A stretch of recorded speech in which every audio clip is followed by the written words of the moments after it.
Doctor BR Ambedkar Konaseema జిల్లా రామచంద్రాపురం మండలం తోటపేట గ్రామంలోని సాయి మణికంఠ రైస్ మిల్లుపై సివిల్ సప్లై అధికారులు మెరుపు దాడులు నిర్వహించారు.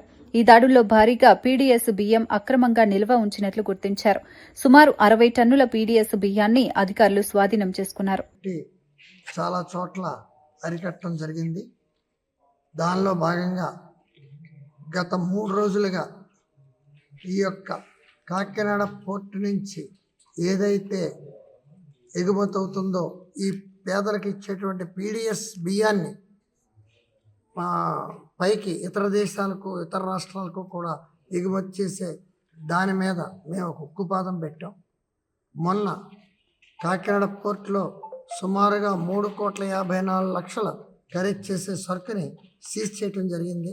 నిన్న పిఠాపురంలో సుమారుగా 3 మిల్లులు రైడ్ చేసి అక్కడ కూడా ఇంచుమించుగా 2 కోట్లు పైన చిలుక ఖరీదు చేసేటువంటి పబ్లిక్ ఇచ్చే బియ్యాన్ని మేము స్వాధీనం చేసుకొని వారి మీద తగిన కేసులు పెడతాం జరిగింది. ఈ విధంగా తనిఖీల్లో భాగంగా ఈ రోజున మేము ఈ రామచంద్రపురం మండలంలోకి రావటం జరిగింది. అక్కడ తోటపేటలో 2 రైస్ మిల్స్ని చూసాం. అక్కడ అంతగా పెద్దగా మాకు ఏమీ కనపడలేదు. కాకపోతే వాళ్ళ దగ్గర జరిగినటువంటిది ఏంటంటే ఏబీ రిజిస్టర్లో 2 మిల్లులో చూపించలేదు, 1 మిల్లులో చూపించడం జరిగింది. దాని మీద మేము చర్యలు తీసుకుపోతున్నాం. అక్కడి నుంచి ఇక్కడ rice mill Manikanta rice mill అంటే ఇది ట్రేడింగ్ రైస్ మిల్లు. ఇక్కడ ఉన్నటువంటి ఉందని చెప్పి మాకు పీడిఎస్ ఉందని చెప్పి సమాచారం జరగడంతో ఇక్కడికి వచ్చాం.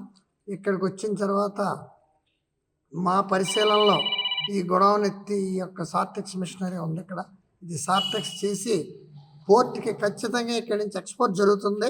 దాని పేరు కూడా